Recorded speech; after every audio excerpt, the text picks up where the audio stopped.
ಯಾರಿಂದ ಯಾರ ಜೀವನ ಹಾಳಾಗಿರೋದು? ನಿಮ್ ಮಗಳಿಂದ ನನ್ ಜೀವನ ಹಾಳಾಗಿದ್ದು.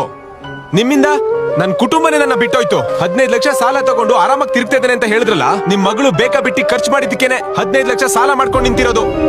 ನಿಮ್ ಮಗಳು ರೋಡ್ ಸೈಡ್ ಅಲ್ಲಿ 20 ರೂಪಾಯಿ ಕಾಫಿ ಎಲ್ಲ ಕುಡಿಯಲ್ಲ, 280 ರೂಪಾಯಿದು ಸ್ಟಾರ್ ಬಾಕ್ಸ್ ಅಲ್ಲಿ ಕ್ಯಾಪಚಿನೋನೇ ಆಗ್ಬೇಕು. ಮನಿ ವ್ಯಾಲ್ಯೂ ನಿಮ್ ಮಗಳಿಗೆ ಗೊತ್ತಿಲ್ಲ, ಮನುಷ್ಯರು ವ್ಯಾಲ್ಯೂ ನಿಮಗೆ ಗೊತ್ತಿಲ್ಲ. ಮರ್ಯಾದೆಯಾಗಿ ಇಲ್ಲಿಂದ ಹೋಗಿ, ಇಲ್ಲ ಏನ್ ಮಾಡ್ತೀನೋ ನನಗೆ ಗೊತ್ತಿಲ್ಲ. ದೊಡ್ಡವ್ರಿಗೆ ಮರ್ಯಾದೆ ಕೊಡು. ಓ, ಮಾನ ಮರ್ಯಾದೆಲ್ಲ ಇವ್ರಿಗೆ ಮಾತ್ರನಾ? ಯಾಕೆ ನಮಗಿಲ್ವಾ? ನಮ್ಮ ಅಪ್ಪನ ಪರಿಸ್ಥಿತಿನ ನೋಡಕ್ ಆಗ್ತಿಲ್ಲ ಸರ್.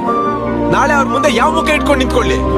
ನೀವು ನೋಡಿದ್ರೆ ಹಾರಾಡ್ತಾ ಇದ್ದೀರಾ. ಅವಳು ದಡ್ಡಿ ತರ ಚಾಲೆಂಜ್ ಅಕ್ಸೆಪ್ಟ್ ಮಾಡಿದಾಗಲೇ ನಂಗೆ ಗೊತ್ತಿತ್ತು, ಖಂಡಿತ ಒಂದಿನ ಸಮಸ್ಯೆಗೆ ಸಿಕ್ಕಾಕೋತಾಳೆ ಅಂತ. ನಮ್ಮಪ್ಪ ನನ್ ಸಾಲ ತೀರ್ಸೋದು ಕೊಟ್ಟಿರೋ ಆಸ್ತಿ ಪತ್ರ ಮತ್ತೆ ಒಡವೆನ ಭದ್ರವಾಗಿ ಇಟ್ಟಿದ್ದೀನಿ. ಅದನ್ನ ಇಟ್ಕೊಂಡು ನಿಮ್ ಮಗ್ಳು ಸಾಲ ತೀರ್ಸ್ತೀನಿ ಹೊರತು ನಿಮ್ಮ ಆಸ್ತಿನ ಅಡೆ ಇಟ್ಟು ನನ್ ಸಾಲ ತೀರ್ಸಲ್ಲ. ಒಂದ್ ಹೆಣ್ಣಿಗೆ ಹೇಗ್ ಬೆಲೆ ಕೊಡ್ಬೇಕು ಅಂತ ನಮ್ಮ ಮನೇಲಿ ಹೇಳ್ಕೊಟ್ಟಿದ್ದಾರೆ ಹೊರತು ಒಂದ್ ಹೆಣ್ಣನ್ನ ಬಳಸ್ಕೊಂಡು ನಾನ್ ಹೇಗ್ ಸೇಫ್ ಆಗ್ಬೇಕು ಅನ್ನೋದನ್ನ ನಮ್ಮ ಮನೇಲಿ ಹೇಳ್ಕೊಟ್ಟಿಲ್ಲ. ಇನ್ಮೇಲಿಂದ ಸಾಲ ಕೊಟ್ಟಿರೋ ಒಬ್ಬ ನನ್ ಮಗನು ನಿಮ್ ಮಗಳ ಹತ್ರ ಬರಲ್ಲ. ನಿಮ್ ಮಗಳನ್ನ ನನ್ನ ಹಿಂದೆ ಬರೋದನ್ನ ತಡೀರಿ.